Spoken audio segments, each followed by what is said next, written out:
Karena bukti yang bisa ini kita sama-sama. Misalnya nanti seandainya ada pengujian gitu ya, Mas Roy kan kemarin di beberapa podcast saya simak kan juga ngomong gitu. Soal moral misalnya, memang Roy Suryo juga punya moral. Ketika misalnya nih ya, masyarakat bilang Panci mana Panci gitu. Karena Tidak kan kredibel datanya. Oh enggak, ini kan hanya apa kata dia, ya kan? Menurut riset dia, apakah benar-benar di riset atau hanya dia asal ngomong gitu. Saya bilang, Pak, kenapa sih Bapak nggak jawab ini gitu? Kenapa Bapak nggak laporkan balik ya semua orang yang menghujat Bapak? Beliau bilang, Bu Irma, semasih mereka hanya sekedar mengatakan saya jokodok, mengatakan saya anak PKI dan lain sebagainya, saya nggak peduli, saya kerja. Kita masyarakat percaya lagi Roy Suryo, kita masuk lagi ke dalam jurang kebodohan. Gitu loh Pak, karena apa?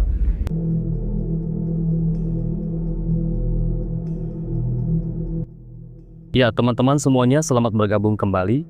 Kali ini kita akan menyimak beberapa video dari 3 sosok, yaitu Ibu Irma Suryani, Bapak Nyarwi Ahmad, seorang dosen UGM, dan Bang Sylvester Matutina, di mana beliau-beliau ini gibahin Roy Suryo yang dinilai sudah kelewatan terus-terusan menggoreng perihal isu ijazah Bapak Jokowi yang membuat bangsa ini gaduh. Nah, seperti apakah sih gibahan dari 3 sosok ini? Mari kita simak. Iya, menurut saya basi loh ya. Masalah ini udah basi, Bar. Basi banget. KPU, Bawaslu, mulai dari ketika beliau mencalonkan diri sebagai wali kota, kemudian gubernur, sampai ke presiden sudah menyampaikan bahwa mereka sudah melakukan verifikasi. Itu yang pertama. Yang kedua, selama 9 tahun PDIP juga, saya juga kan, Akbar juga sama-sama kita kan di TKN ya. Itu semuanya satu suara menyatakan bahwa ijazahnya asli. PDIP juga menyatakan asli loh. Oh, waktu itu belum ada Tapi isu. sekarang PDIP bungkam. Saya tahu persis itu. Saya TKN tahun berapa ya? 2019. Oh ya, 2019. Iya, oke. Jadi menurut saya receh banget gitu loh masalah ini kalau untuk masih terus dibicarakan gitu. Sementara Perang Dunia Ketiga mau kita masih lihat Mau pecah ya Bu ya. Mau mulai ini Kok kita masih perihal berkutat ijazah. di situ. Oke. Gitu. Wow. Bahkan saya ingin mengatakan gini, ya kalau memang itu palsu misalnya, kayak palsu katanya, menurut Roy Suryo. Toy Terus Panci. mau ngapain? Iya makanya itu pertanyaannya, mau ngapain? Oke. Ya kan? Kalau mau bicara soal moral misalnya misalnya ada oknum-oknum yang mau bicara soal moral ya, termasuk Roy Suryo lah, mohon maaf ya. Misalnya ini bukan sekedar apa namanya hukum asli atau apapun begitu, soal moral misalnya. Memang Roy Suryo juga punya moral. Ketika misalnya nih ya, masyarakat bilang Panci mana Panci gitu. Kan ini kan juga menjadi masalah, Akbar. Kan nggak bisa gitu juga kali gitu ya. Orang nggak punya moral Kemudian yang ngomongin ketiga, moral. saya ingin sampaikan begini. Saya pernah ketemu Pak Jokowi karena saya mantan juru bicaranya, dan saya pernah tanya soal ini. Oke.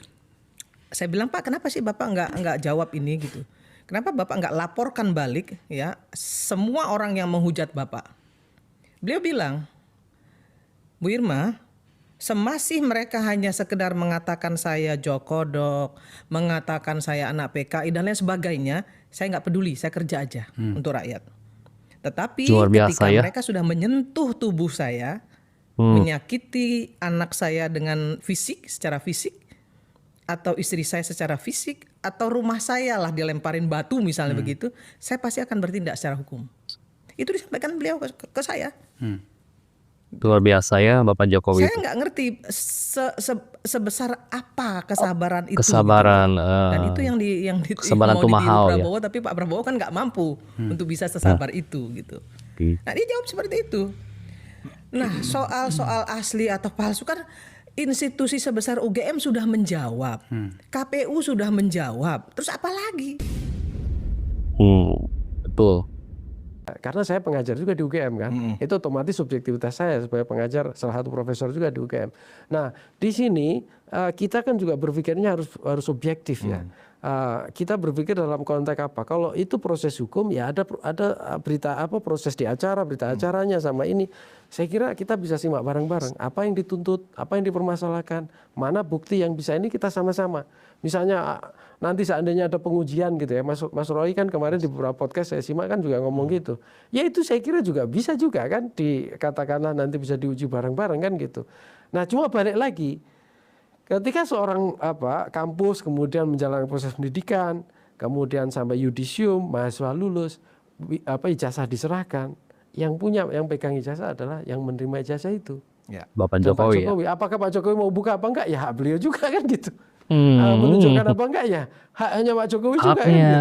Siapa yang bisa melaksanakan tanpa adanya perintah misalnya dari pengadilan atau apapun yang sifatnya basisnya berdasarkan norma aturan hukum di situ. Ya. Apakah Pak Jokowi benar adalah pemilik atau sarjana yang dihasilkan oleh Fakultas Kehutanan UGM?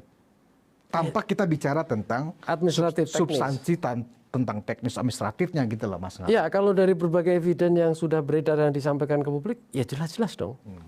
Ada bukti misalnya perkuliah dengan ada temennya juga. Bahkan ada foto wisudanya. Iya, teman seangkatan sudah mengakui. Ya sekarang gini aja, mana aja orang nggak bisa wisuda tiba-tiba nyelonong bisa wisuda. Mana bisa? Kalau di sekarang kan di Grasa bahkan itu semua ada dokumennya. Istilahnya siapa dulu dari screeningnya kan dari departemen, kemudian masuk ke fakultas ke universitas. Betul. Itu semua ada Mas biasanya. Istilahnya nggak mungkin gitu loh. Apalagi di zaman dulu mahasiswa tentu lebih sedikit ya. Jadi orang ibaratnya kalau orang nggak kuliah gitu ya ketahuan kan gitu. Sekarang aja yang banyak aja masih kita kenal kok kira-kira gitu di fakultas ini ada mahasiswa ini gitu. Nah memang problem kewarasan publik itu salah satunya yang terutama ya teman-teman yang berpikir soal keraguan ya. Itu ya karena informasi ini saya berpikir dari perspektif komunikasi. Informasi yang diterima seringkali parsial dan tidak lengkap. Dan kemudian tidak berusaha mencari informasi ini secara dari berbagai perspektif dan menggunakan alur dan nalar logika. Ya, ini yang menjadi kelemahan ya, sehingga muncul yang tadi Mas Budi sebut ketidakwarasan itu. Ketidakwarasan. Nah, apalagi misalnya dibalut kebencian. Nah, itu tidak lengkap lagi kan, gitu. Dibalut kebencian. Bang, kalau kita masyarakat percaya lagi Roy Suryo, kita masuk lagi ke dalam jurang kebodohan. Gitu loh Bang. Karena apa? Kita lihat bagaimana Roy Suryo waktu itu di penjara karena kasus ya kembali lagi dia bikin stupa Borobudur mukanya iya. Reputasinya kan buruk banget ya. Terus yang kedua track recordnya bagaimana Roy Suryo sekitar 1.000 lebih perabotan dari DPR diambil bawa pulang sama dia ya kan. Termasuk setelah waktu jadi menteri. Makanya orang bilang dia dewa panci nih Bang. Saking banyaknya yang diambil dari DPR. Terus malu-maluin ya. Kita lihat lagi bagaimana Roy Suryo ini kan bermasalah Bang. Dia naik pesawat aja ada berapa kali itu dia umpamanya sama Ernest Prakasa atau apa yang saya lihat itu. Harusnya dia bukan pesawatnya itu karena dia datang duluan dia naik di situ dan dia ngotot akhirnya berantem tuh diturunin. Terus waktu di bandara juga nggak boleh bawa bagasi banyak, sama dia bawa bagasi banyak berantem lagi. Ini manusia-manusia nggak punya etika dan moral gitu loh Bang. Ya kan? Nah, jadi memang sebenarnya kalau aku lihat kan kemarin dia nggak berhasil dengan Fufu Fafa. Ya kan? Oh iya.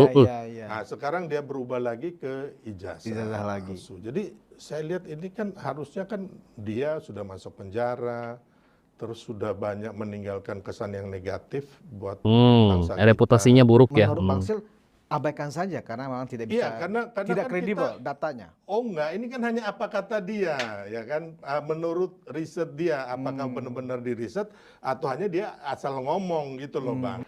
Kalau memang mereka mau serius, ya silakan gitu loh ke ranah hukum gitu loh, berperkara di pengadilan, itu kan lebih bagus menurut saya gitu loh Bang. Tapi kalau yang mereka yang lakukan sekarang, menurut saya UGM, apa kapasitas UGM harus membuka itu?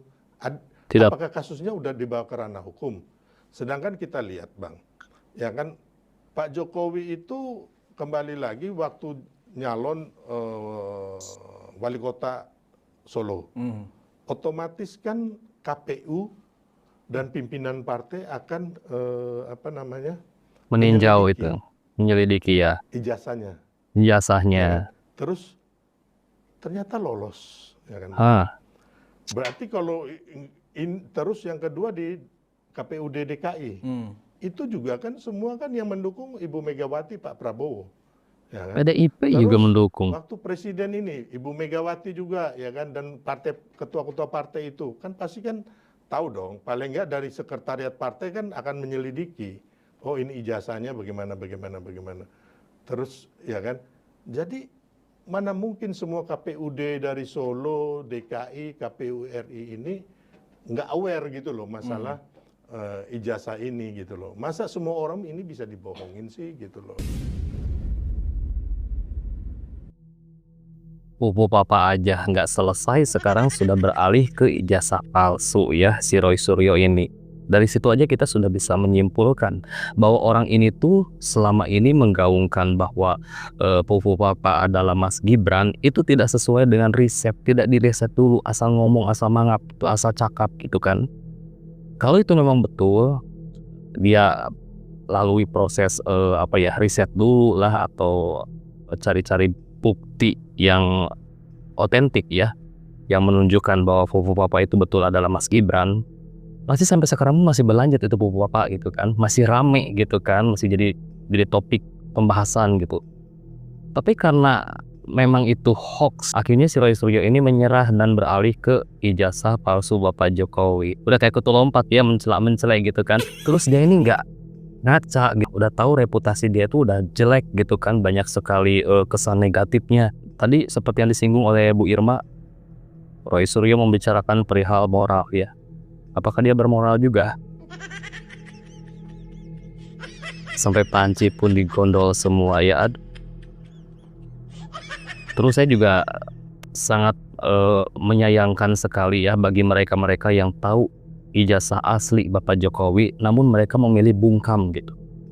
Ya saya sebut saja ya Ketua Umum Partai PDIP gitu kan, Ibu Mega, yang sudah menjadikan Bapak Jokowi sebagai presiden 2 periode. Sampai sekarang pun beliau tidak pernah ada memberi klarifikasi gitu ya, agar ya setidaknya bantulah sudahi kekisruhan ini, beliau bersaksi gitu kan, walaupun hanya melalui media sosial mungkin ya, berklarifikasi bahwa ijazah Bapak Jokowi itu asli gitu kan. Kalau misalkan palsu ijazah Bapak Jokowi, kenapa bisa Ibu Mega ini menjadikan Bapak Jokowi sebagai presiden 2 periode gitu kan?